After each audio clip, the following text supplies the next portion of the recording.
If I may, let me call this Education Committee meeting to order. We have a quorum. It just so happens that some of them are still sitting out in the audience.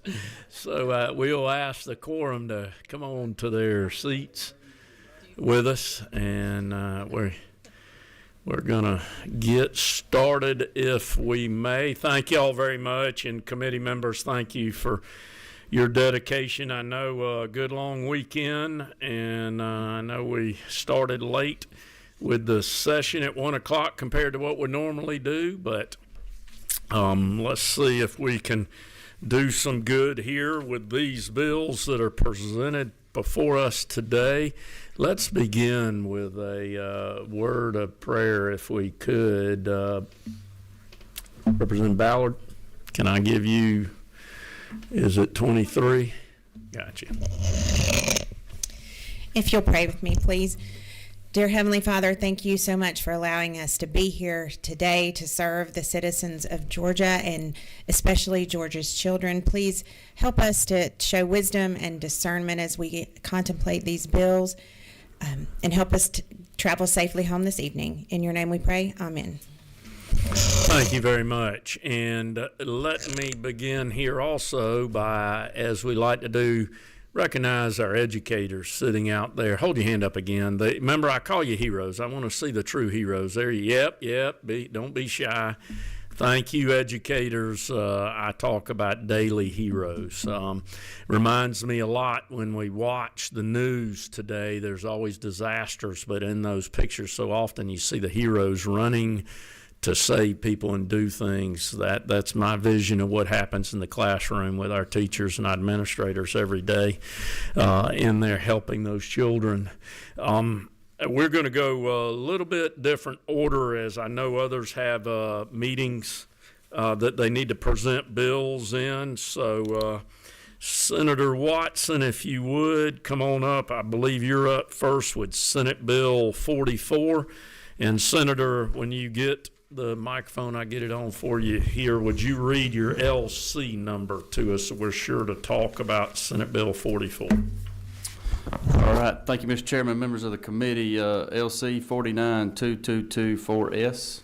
Correct. That's okay. What we have. It's yours. All right. Well, thank y'all for letting me be here. This language ought to look familiar. I believe it came before this committee. It was actually a House bill in its early days by Representative Chaz Cannon, who I think is here to make sure that I don't mess this up.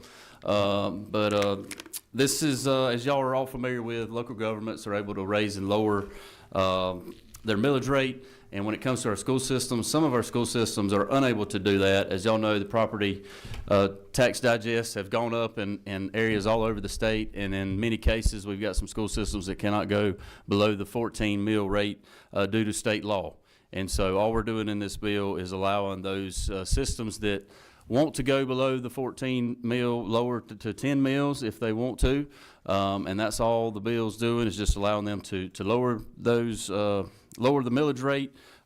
There's also a penalty in here to make sure that they don't go below the 10 mil floor, and we've had to do this already in the past before, but here we are doing it again, and that's what the bill does, Mr. Chairman. I'll be glad to take any questions. Thank you, Chairman, for that. Let me ask a clarifying question, if I may. Are systems required to roll this back below 14, or they just can if they have a rollback rate below 14 now? Well, right now they cannot. And hold their equalization. That's right. Is how I understand. That's right. This will allow them, if they want to and can, they can roll back to 10 or 11. Correct. Right. Correct. Okay. Okay. I see one question. We'll entertain that. Number 12. Is that you, Chairman Jones? Chairman Watson, quick question. I had the honor of serving as the K-12 approach chair, so local 5 mil and equalization is a big part of what we do in the state. I'm trying to find the exception, at least I hope there's the exception. Are we saying that if you do not receive equalization, you can roll below 14? No, if you go below 10, you will lose your equalization. But if you go, right now the floor is 14. 14, you still get your equalization. Correct. That's right. That's why they won't go below 14. Right. And we're just saying if you go to 10, you can now go to 10 and still get your equalization, but you can't go lower than 10. So we're going down by 4 mils the floor, but they're going to receive an equalization grant. So, may I? You may. Okay. What is the theory behind, we want to make sure our districts are able to educate our children. What is the theory behind allowing a district that's receiving equalization to not put more into the kitty at 14 versus at 10? Well, they're still technically bringing in the money because the digest has gone up. So, I mean, if they, it's True. so there's a way for them to pass the tax break back on to the taxpayers and give that money back if they don't need it because the digest is up and they're Right, getting but the same money. the digest is up, but respectfully, if they're receiving equalization, it's still not high enough to become, I'll say, a payer. It's still a payee, even with the digest up. Isn't that correct?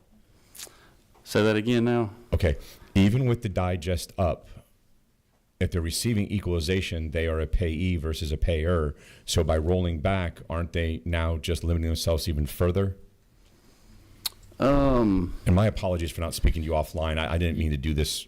I caught this now. Let me join in, Chairman. Equalization is the amount of money that a certain percentage of school systems receive that are low wealth category.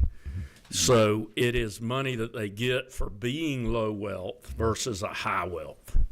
So keep that in mind as we're looking at this, that if the digest goes up, and if it goes up considerably to other school systems, their equalization would then decrease. They would have less equalization, Chairman. So, but generally in the areas, the wealth mimics each other. Now, Metro's a little different, but in rural Georgia, your wealth is going to be very comparative. So I believe the answer to your question is that if you're rolling back from below 14 and your cap is 10 and your digest is increased, that rollback is trying to roll back the equivalent of the increase. And currently, systems are holding it at 14 because we tell you that if you're going to get equalization, you got to hold 14. Remember that 14 cap, members, doesn't mean anything to a system that doesn't get equalization. They roll back, do whatever they want, raise, whereas a system that get equalization is trying to hold it at the 14. That's a long answer, I think, Chairman. So, But may I, Mr. Chairman? yes, please. So I agree. The pie is getting bigger, so we're talking about lowering the percentage against that larger pie. Theoretically, they'll get either equal to, less than, or more. Again, I don't know what those particular districts are doing. I'm just asking, just as a general rule, if they're going to receive equalization, so they are, using the phraseology, lower wealth, and they're going to be receiving equalization, even if their digest is getting larger, maybe their digest isn't getting large enough to not receive equalization, to your point, and then they have unfettered ability to move their millage wherever they'd like to move it. I was just trying to just clarify in terms of where we were going with this, because it is the reduction going from 14 to 10, and then without the digest, I guess the question would be is, are we seeing the low wealth moving a digest up by 40%, 50% in order to kind of make it equal, meaning 10 of the larger equaling 14 of the smaller? And I'm not trying to confuse the subject, just trying to better understand it, just having been around QBE way too long. Chairman, do you want to talk to that? Me? You. No, y'all are having a great debate on this. I'm learning a lot here, so this is good. Yes, and as our school board members are, they're good at trying to balance the property tax base that they have for what's best for kids.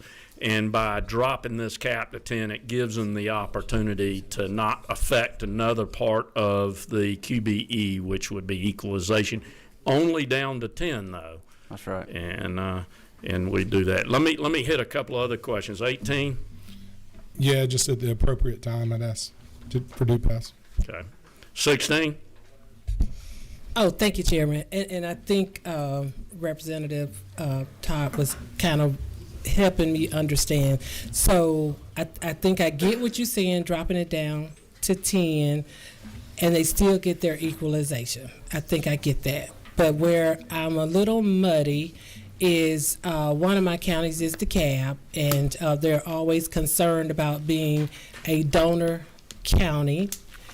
And also you have that constitutional cap that's a few of the counties ignore. So in looking at all of this, I'm trying to understand how this will affect not necessarily just the lower wealth counties, but how is it going to affect the counties that I represent, in trying to understand what your legislation is doing. I don't believe it will affect them at all. This is just allowing local school systems, if they want to roll back to 10 meals. That's all it's saying. And may I ask another question so I can make sure I'm understanding? And that is that the what is currently the 14 meal will become the 10 meal, and that that's just one aspect of them coming up with the total millage rate. Well, they might all go back to 10. They may only go back to 12. Well, right now we're talking about your 13. This just allows them to go back to 10. I understand that, but that's not really answering our questions. So I'm trying to really understand it. So the formula itself, because it's not the simplest formula.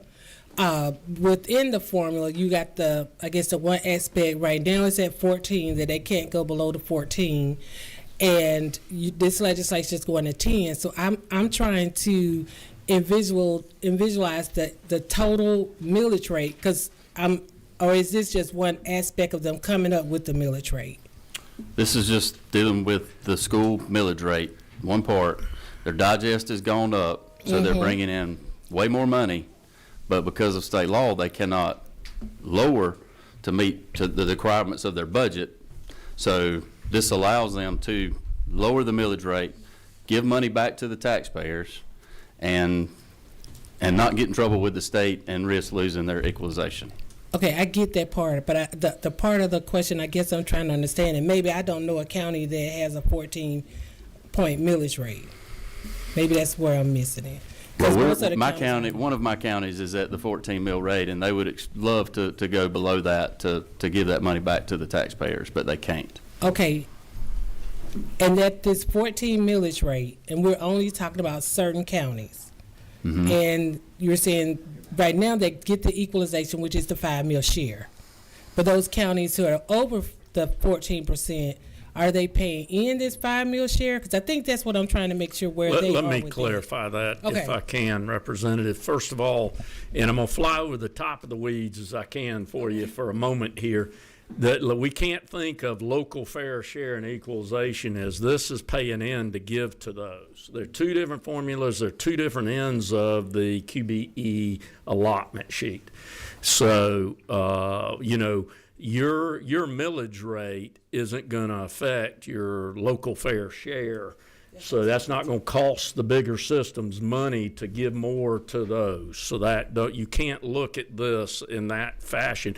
There's a formula for both ends of the QBE allotment. That's equalization, and that's local fair share. Has nothing to do with one sending money to the other for the rich and the poor. Okay? So that's not going to affect you. Okay, thank you. That was my question. Okay, let me keep going. 27. Got here, Mr. Chairman. Thank you. Maybe I'm just looking at this pretty simply, if I might, Senator.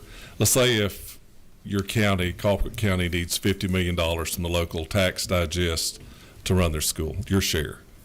You can do it now with 12 mills because the value of a mill is increased, not 14. Is that essentially where you're getting to? That's right. And I'll just throw out, to echo Chairman Jones's, the 5 mil donor counties, boy, they hate. There's anything that affects them. They think it does because we have not done a very good job educating people what it does, Chairman. And there's great frustration every time you have a public meeting. If you're a 5 mil donor county, even like my little rural county is. Correct. Every school system has a local fair share amount, members, and that probably would be something to educate ourselves on sometime in a committee meeting, since we've got another biennial coming up. So, we'll work on trying to get you that information. That Chairman down there brings up a good point there. Okay. We have exhausted the questions, I believe, and Representative Cox, if we're ready, you're 18, is that right? Yes, sir. I'd like to make a motion for due pass. We have a motion due pass. Do we have a second? We do have a second. I don't hear any more discussion, so let's have a vote. All in favor say aye. All opposed, like sign. Your bill passes. Who, if from the House, is going to carry your bill, Senator? Representative Cannon. Jazz Cannon. He's smiling about it. Fantastic. All right. And we can use him to be defining this better to the members. So thank you, Senator. All right. Thank you, Let's Mr. carry. Chairman, members of the committee. Yes, sir. Thank you. I tell you what, I saw my senator walk in the door. Let's let my senator come up to the table right now, if that's okay. Do we have Senator Anna Vitardi in the room? Oh, we do. I'm sorry, Senator Anna Vitardi. I probably would have bumped you in front of mine had I seen you sitting back there. We do the younger senator first. Let the young guy go right here. We got you. Senator, if you would, we've got Senate Bill 154. If you would read the LC number off of it so we're on the same one, then I'll turn the microphone over to you. Mr. Chairman, if I can, I have the previous, but it was amended in subcommittee, so I do not have. We'll bring you a copy right here. Oh, you see it? Yes, sir. Thank you. Okay, so this would be LC 492346S. Correct. That's it. The mic's yours, Senator. All right. So I bring to you Senate Bill 154. What this is in response to basically national politics and what we're seeing in Washington, D.C. There has been talk about eliminating the U.S. Department of Education.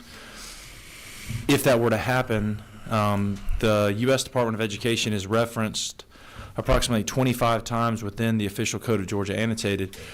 Those references, for the most part, involve licensing professionals, from dentists to police officers to psychologists, psychiatrists, massage therapists, and in order to become a licensed professional, you have to graduate from an accredited school that's recognized by the U.S. Department of Education. That's the way the code is written now. What this bill would do is, where we do reference the U.S. Department of Education, there's a comma and it'll say, or its successor. As we discussed in the subcommittee, which this bill was vetted at length, and I know Representative Wilkerson made an amendment, which I have found to be a friendly amendment. I want to thank him for that. But essentially, we don't know who the successor will be. There's no way to predict what Washington will do, whether they'll have a new federal agency or if they'll turn it over to the state. But what we can do in Georgia is to prepare our state for that. And that's what this bill is doing. Essentially, if, when we're out of session, if the U.S. Department of Education is disbanded and no longer exists, this just prepares the state so that we can move forward and continue to license these professionals, and our state can continue to function. And I'm happy to answer any questions. Okay, we'll start out here. Number 10. Is that? Wait, we don't have that? What's the LC number again? 492346S. They not have it. I don't see it. I've got it. Or its successor. I have FAFSA language. It's on section 11. Line 11. Yeah. Which is not underlined. It's not.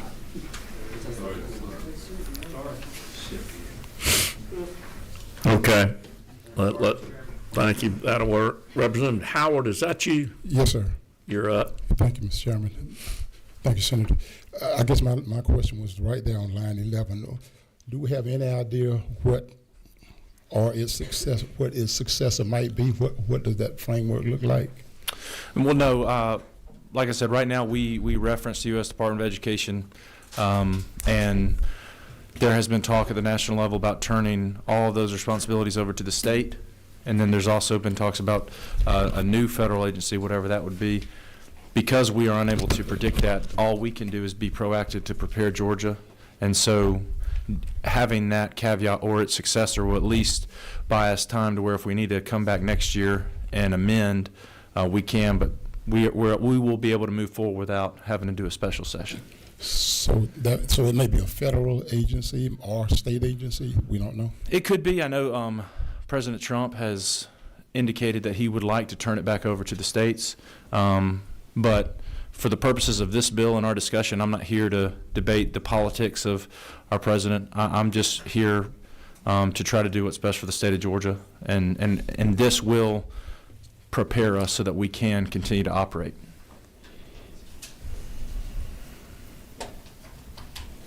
Let's go on, buddy.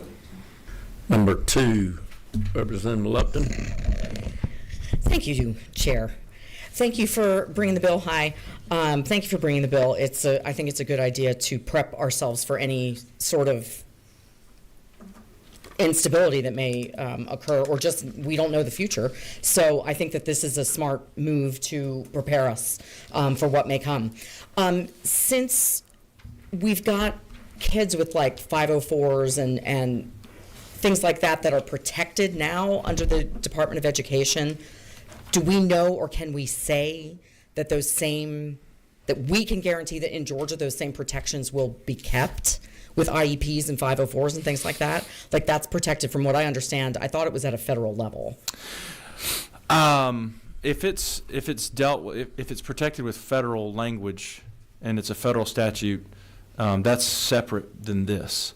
This is Okay, not within the Department of Education. correct. This Okay. is basically, I went to Ledge Council and we discussed at length what would happen or potentially could happen if the U.S. Department was disbanded, and we went through every code section that referenced the U.S. Department of Education.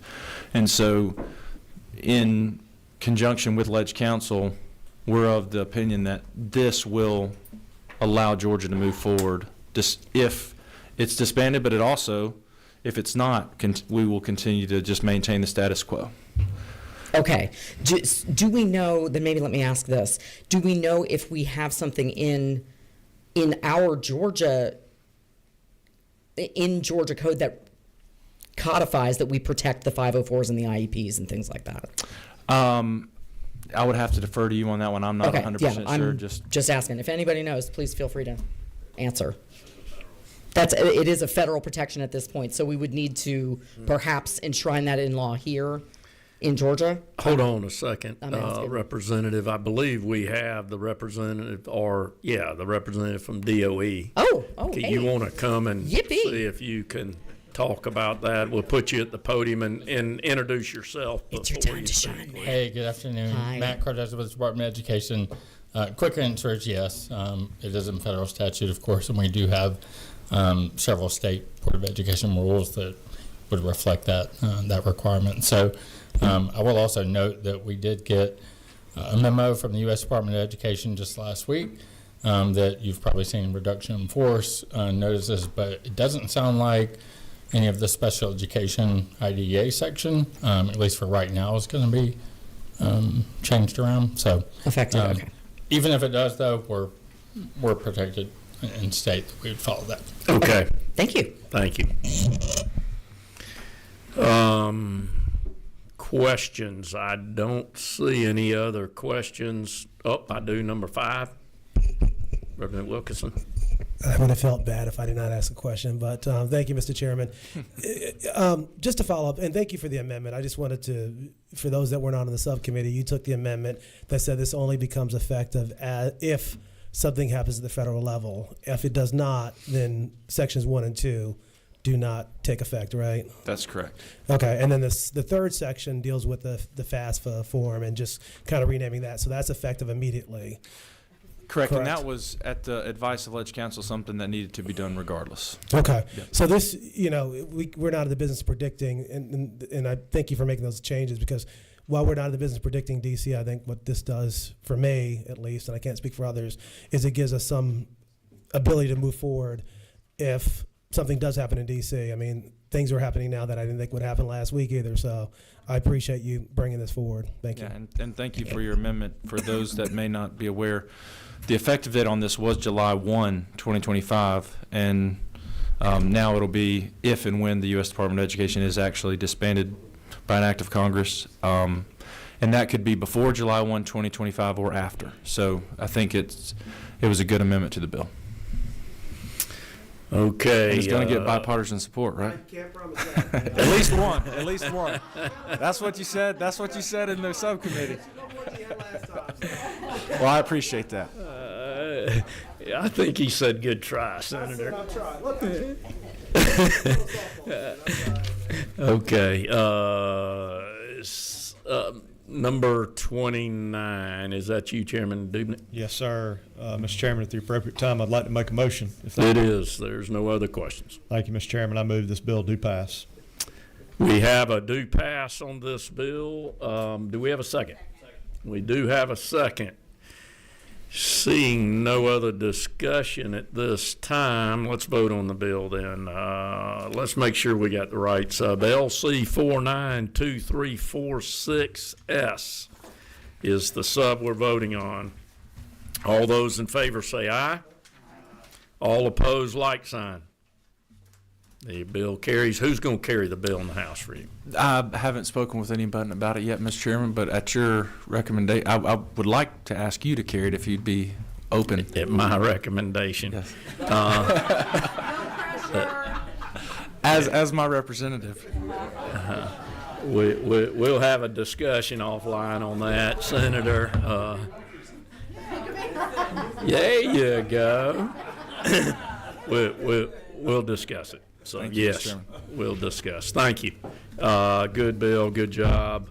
Now we go on now. Listen, when we voted last time, members, it was a little on the weak side. I want you to get a little energy this afternoon. We're running into our last bill here. See if we can hear you when we vote. Senator Anna Vitarde, if you would come up to the table, ready to present here. Senate Bill 17, and just like the other, Senator, if you would read your LC number to us, and then I'll turn the microphone over to you. Thank you, Mr. Chairman. So this LC should be, hopefully, 492242S has passed the Senate. Correct. That's it. Mike is yours. So Senate Bill 17, this is Ricky and Alyssa's law.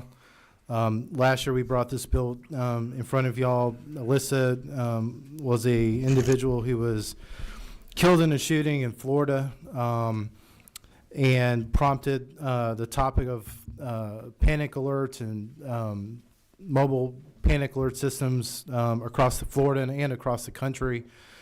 This year we added Ricky Aspinwall's name to this bill. As some of you know, Ricky Aspinwall was shot and killed at Appalachia during that school shooting last year.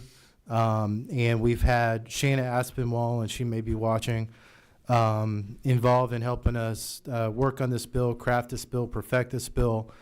And she testified in the Senate, and I know she's fully supportive of this piece of legislation. The other aspect of this bill is around first responder building mapping. I'll say it's kind of self-explanatory, but I know this General Assembly and your committee a few years ago, we passed where GEMA, the Georgia Emergency Management Agency, would be involved in reviewing security plans and those strategic plans that schools would put together to protect themselves and every one of our school districts in the state. Basically submit those, or at least almost all did up until Appalachia happened. But this is, I believe, is an enhancement on top of that, so that, for example, if there's a health emergency or an active shooter or something else on a school campus, this is basically having our first responders, public safety folks, and school district leaders collaborate so that when there's an incident, and whether you're local law enforcement or you're the GBI or you're the FBI or you're somebody coming maybe into this incident and you're not familiar with this building, you're not a teacher or principal or somebody who walks the halls and knows where all the nook and crannies are and where the hidden keys are and where, the back fence that maybe opens or doesn't open near the football field. This mapping requirement would basically take care of that. So when those incidents happen, every school district, their property has been assessed and addressed in terms of the data, and that data is provided to law enforcement and public safety folks. So I just want to thank GMA for their help in crafting this bill. We've gone through many versions of this bill since last year, Mr. Chairman, and I will just open it up for questions to you. Great, you do, and thank you for your work, continued work on this bill, Senator. But let's start with number 29, Chairman. Thank you, Mr. Chairman. Thanks, Senator, for bringing the bill, and certainly want to tell you how supportive I am of the intent of the bill. I would like just to ask a question, if I could, of why we are including our private schools in this. I know many of our private schools have implemented one or both of these systems, but I also understand that the mandate to them does not come with the state funding that we've appropriated or are appropriating through our school safety and security grants. And as someone who represents a number of private schools, and they've reached out, and so we'd just love your commentary on that. Yeah, no, I appreciate it, Representative. Yeah, I've heard from them just recently in the last 24, 48 hours.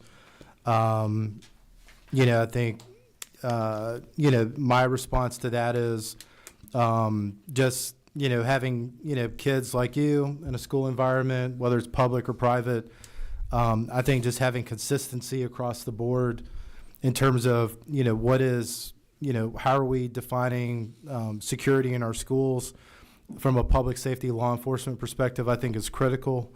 I understand the concerns around funding, but that's kind of, where we've come from. And I know they've expressed, they just find out a little bit about, this piece of the bill, although I think we've been discussing it for the last couple of years, but I'm sensitive to that. But when it comes to school security, and I think some of the things that we've seen in our buildings, not just unfortunately like the incident that happened at Appalachia, but I think many of the other things that are arising in our schools, and not just like, one of the high schools I represent with 3,100 kids, with too many kids in the building, but even for some of our smaller,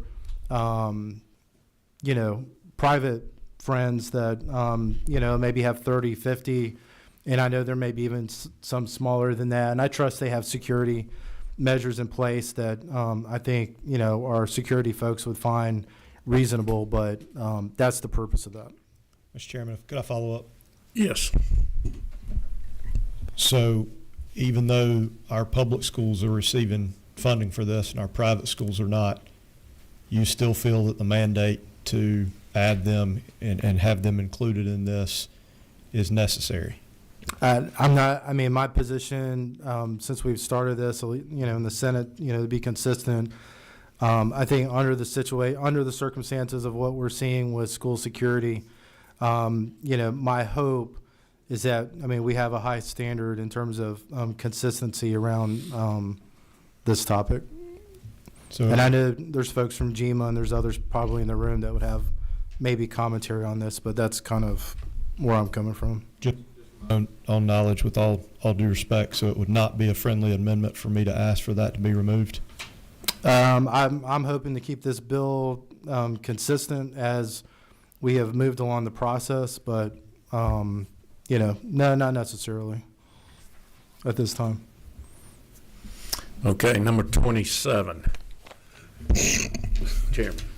Thank you, Senator. I just had a couple of questions. We've seen this bill or similar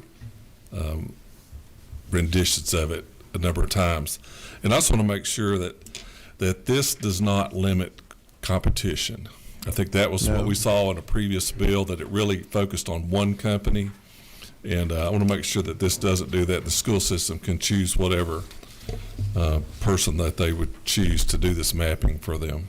Yeah, Representative, that's correct. And I know in the committee sub that we passed that did not make it to the House floor last session, those changes were made, and this is consistent with that bill that this committee's already voted on and passed out during the last biennium. Okay.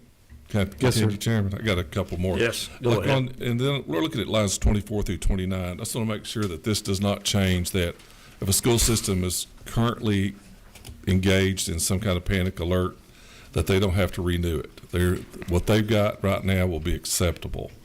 I know a lot of school systems have invested a lot of money in these, and just want to make sure that it doesn't do that. Yeah, that's my understanding, and I don't know if GMA wants to chime in on that as we're going through this, but that's my understanding. I mean, I think we're over half, even almost 80% have some sort of technology in their buildings. So we're talking about 20-30% of Georgia schools that may not. But yeah, that's my understanding, because I know a lot of school districts, both my school districts in my district, have the technology already in place. So this is not saying if they want to, that they have to change it or anything such as that. I think this is for any school building that what I would call using antiquated technology, where if they're still using a button in a classroom or a button in a front office, that maybe it alerts somebody in the building, or maybe it does alert somebody at the sheriff's office or police department. I don't know how many of those really even exist in the state.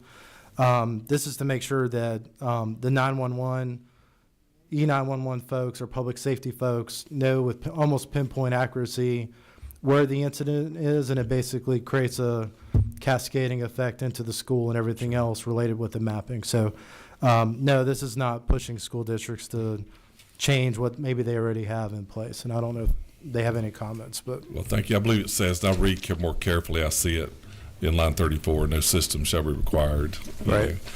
Sorry, I didn't read that part. No, you're On fine. line 68, Senator, Yes, sir. when you talk about the agency, it doesn't reference it back. Are you talking about GMA there?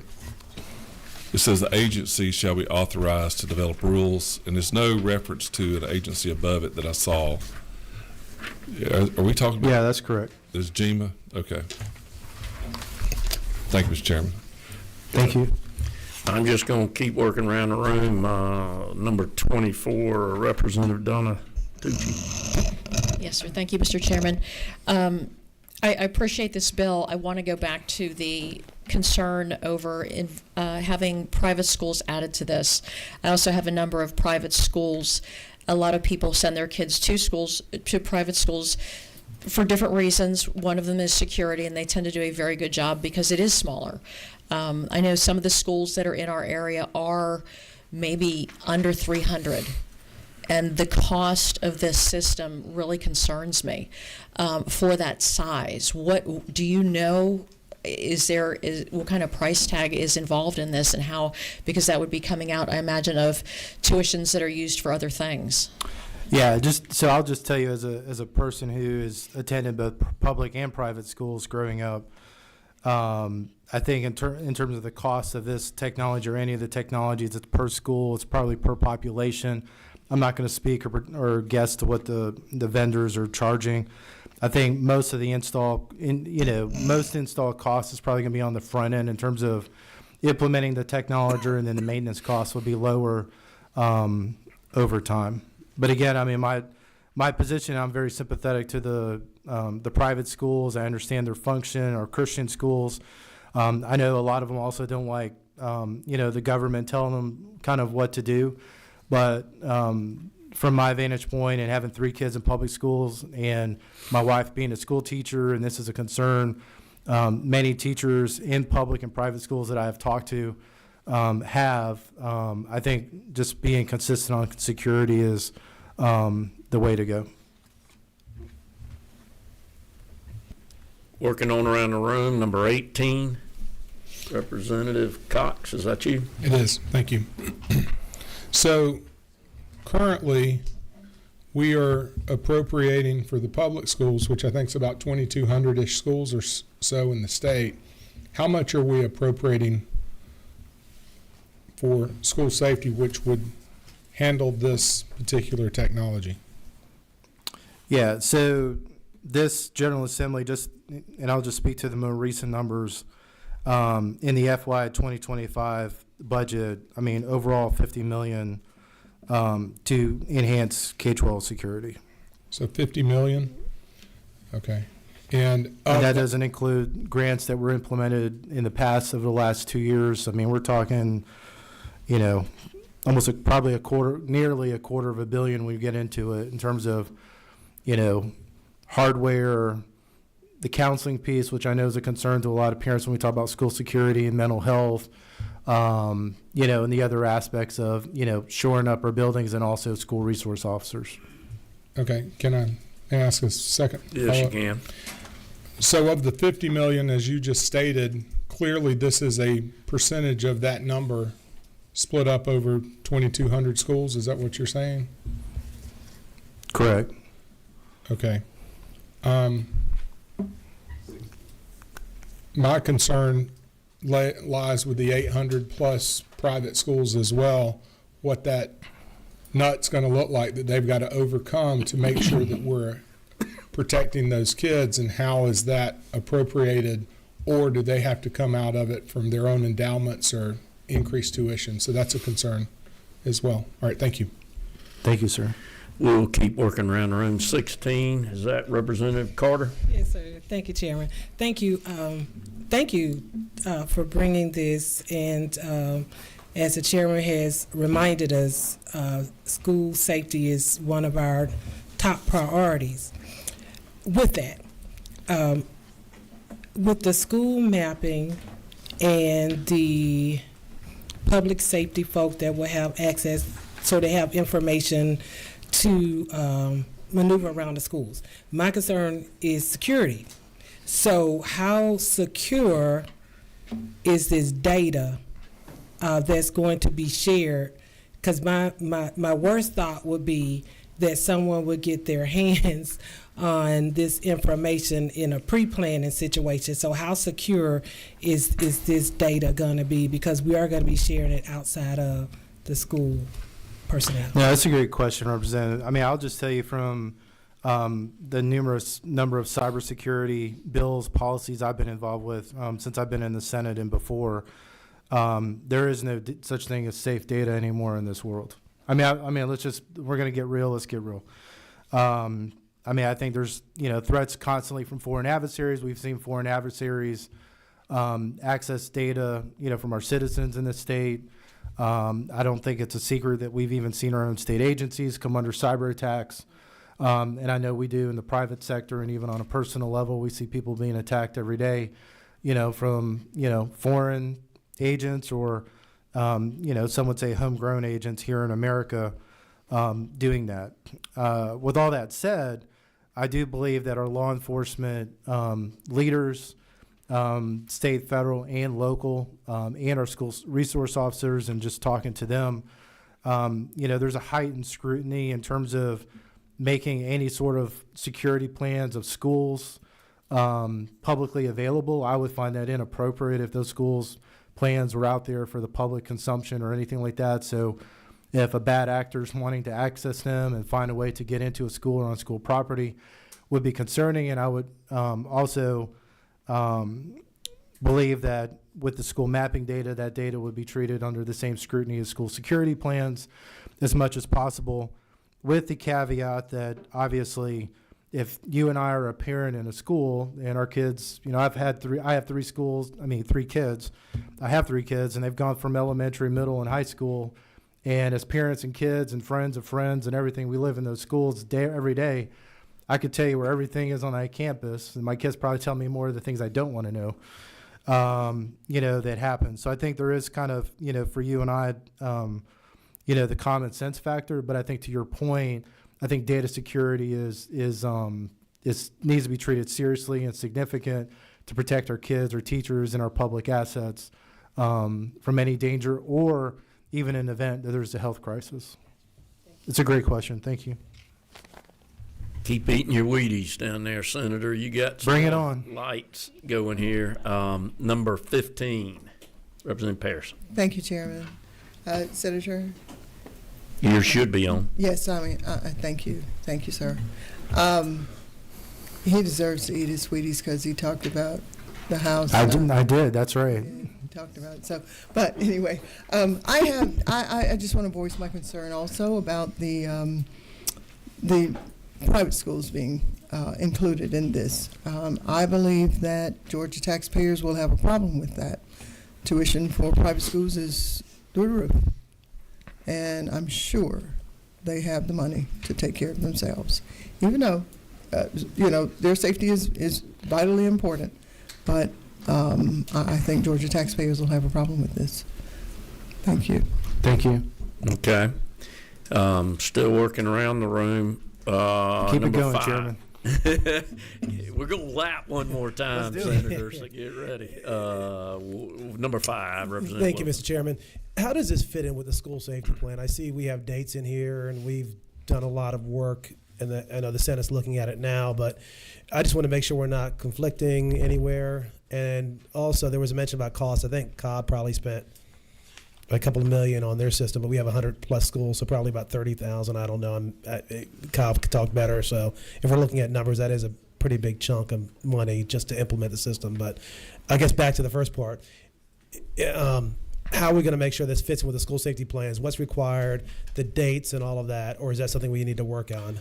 No, so in the bill in section 4, it talks about July 1st, 2026, related to, each school, say school district, to your point, Representative, in terms of, procuring the school mapping data. So I think there'll be plenty of runway over the next year and even beyond, for our local school districts and the Department of Education to work out these details. That's why we pushed this into 2026. And one follow-up question. Do private schools have to submit school safety plans? I believe. No. So this would be a new requirement for them that they don't submit school safety plans. Would they then be required to submit this to GEMA? And then would GEMA come back and say, this is when we have 2 different tracks for private schools in this bill? Yeah, basically this bill is just in terms of mapping and the Alyssa's Law portion of the bill, which is separate from school security plans. Correct, but I would imagine one day that we will have a comprehensive. Well, I think the school safety standard, plan. and I'm sure somebody in the room will correct me if I speak, will fact check me.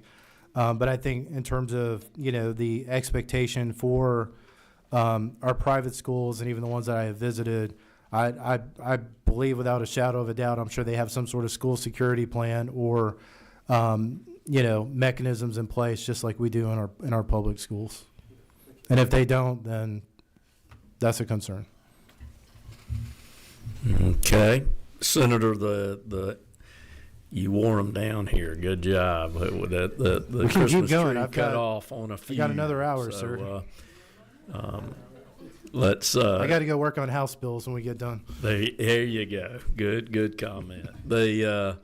Let's hear the will of the committee here. You've asked your questions. He's presented the bill. What's the will of the committee? I see 25. Who is that? Mr. Motion. Boy, you've done that before. Yeah, I have. Yeah, I have. Mr. Chairman, I'd like to make a motion at the appropriate time to do pass. Okay, we've got a question. Let's get a motion in a second, and then I'll answer that question. That was going to be mine, the motion, so I'll second. Okay. All right, go ahead. I'm listening for a second. Second. All right, we've got a motion and a second. Now let's have discussion. I see the lights going. Number 29, Chairman.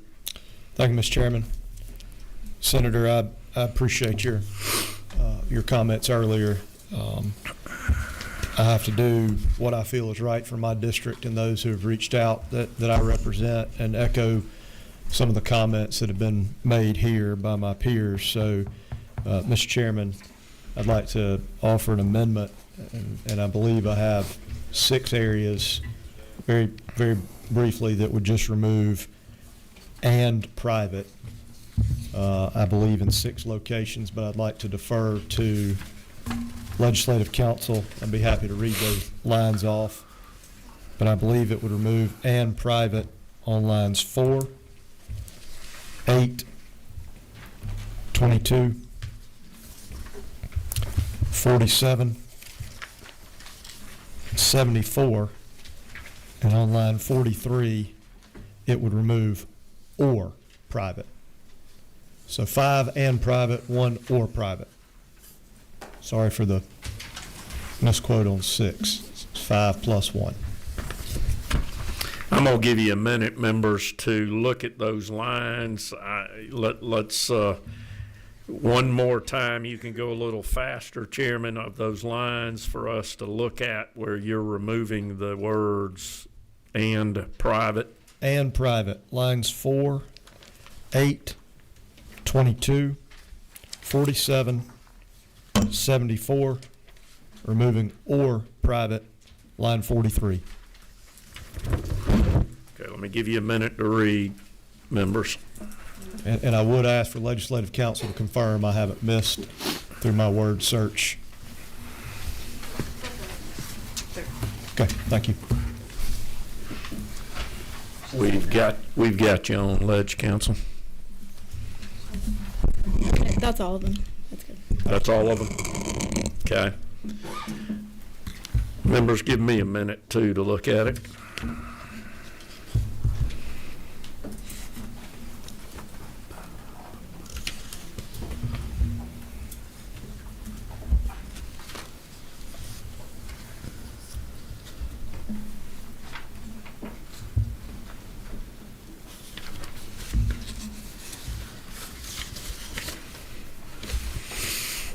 Okay.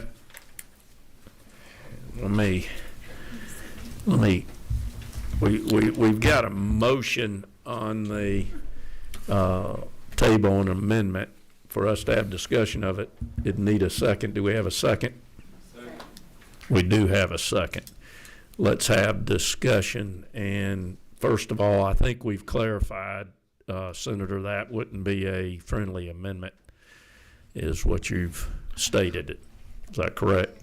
Yeah, I mean, I'm just going to err on the side of consistency with security, but this is y'all's committee. You do what you want. I mean, we upgrade bills from y'all all the time, so we're working on this, I mean, tirelessly as we speak right now.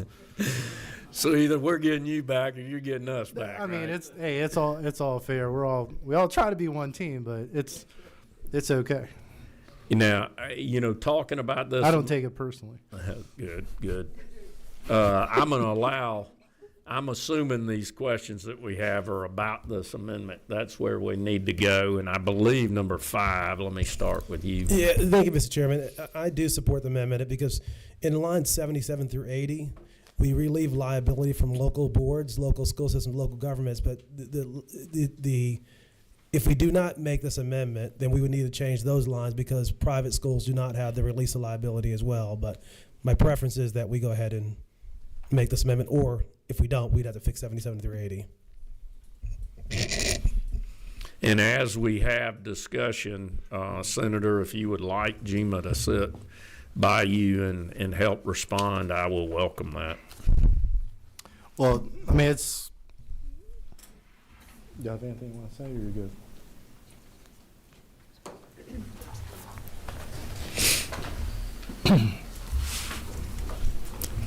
And if you would state who you are, what your position is, please. Hi, good afternoon, Mr. Chairman and fellow members of the committee. My name is Alicia Wright, and I serve as the Deputy Executive Director for GMA for GECA with GMA Homeland Security. So our preference is to leave the language in the bill as is. What we find is that if you intentionally carve out a group of schools, then when you have bad actors that are looking at targets that could be more susceptible to any type of an attack, then they have a group of individuals who are not legally required to offer the same measures to counteract any attacks. So that would be one recommendation. Like, we recognize that school shootings, unfortunately, are just as likely to occur at private schools as they are at public schools. And so our preference would be to make sure that students, regardless of what school they're attending, are equally protected.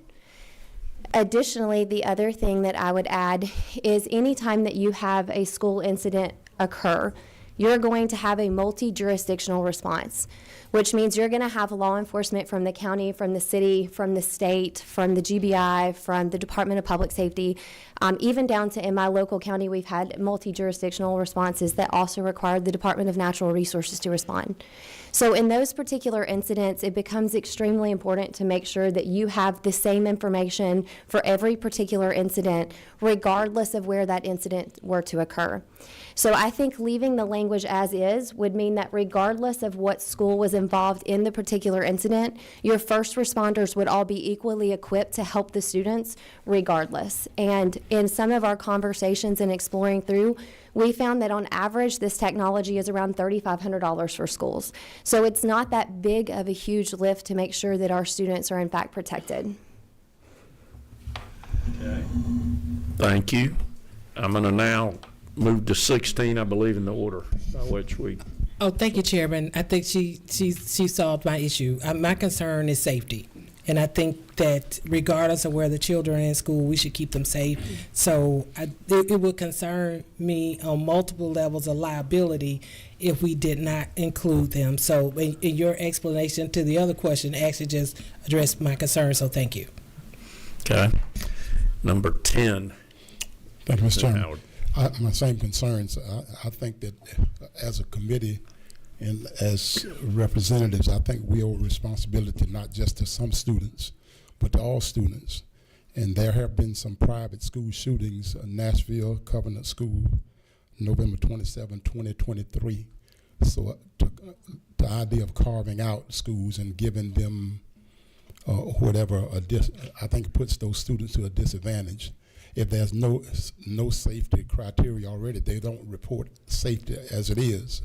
So this is doing the same thing where there's no safety report coming from private schools, and those are our kids. I have grandchildren in private school, so I think that's my concern. May I respond to that? Just sure. I'll be very quick. Yeah, I mean, I thank you for the comments, Representative. I mean, the other thing too is, because I think some of the concerns, everybody can, again, correct me if I'm misspoken, but I think if the concerns are over, some of our smaller schools, church schools, or anything, if there's any sort of a compromise, I don't know if you want to put a student population number or anything like that, to try and at least get towards consistency, as I think Jima is describing, based on lessons learned that we've seen in Georgia and even across the country. But I'll offer that just as an idea. Number 29. Thank you, Mr. Chairman. I'm going to make my comments and do my best to honor some privacy here. I sit as a trustee on the board of a private school. With all due respect, I voted to make cuts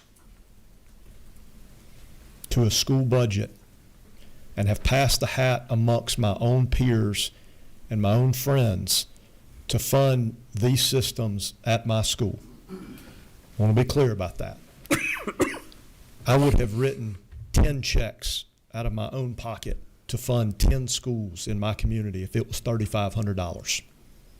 You could add a zero and you're not even exponentially in the same ballpark. So respectfully, I disagree with this being a $3,500 investment, and I've heard from, a number of private schools. And I feel like if we cross this threshold, we can debate until the cows come home, and I know, as you said, Senator, we have the room for only so much longer. I just want the committee to know firsthand, respectfully, I made some very tough decisions because parents asked for this, and we passed the hat, and we funded it, and we cut services. We don't have financial resources coming from the state, not for Chairman Ballard's literacy initiatives, not for Chairman Hilton's swimming safety initiatives, nor for school safety initiatives. Thank you, Mr. Chairman. Okay. Seeing no more lights, we're voting on an amendment, members. That's what we're voting on. not voting on the bill yet. So stay on that. The amendment. And the amendment, as you saw, were the lines where the and private would be removed, as I understand it. And then I believe line 43, it was it or private? Okay, on line 43. So I believe we know what we're going to vote on. All those in favor of this amendment say aye. Aye. All opposed, like sign. Okay, the amendment carries. So we'll now have discussion on the bill here, I believe. As amended by us, and I don't see any discussion. We have a motion and a second for, let me read your LC number as amended by us now, LC 492242S is the one we're voting on as amended just by us. All in favor say aye. Your bill carries. Thank you. Thank you. So let me ask you, who are you planning on, Senator, at carrying your bill? I believe Representative Persinger, Okay. that represents Appalachia. That'll work good. Thank you, Senator. Good job. On the rules with it, please. Thank you, Members, that finishes us up for today. Thank you for the robust discussion. Stay tuned. There will be subcommittee meetings tomorrow afternoon. I won't bring you in early in the morning. We'll get you in right after lunch. And let's keep looking at these Senate bills and see what we can do. Oh, on her birthday. We need to have a special meeting. That's right, Ms. Carter. All right, we stand adjourned. Thank you.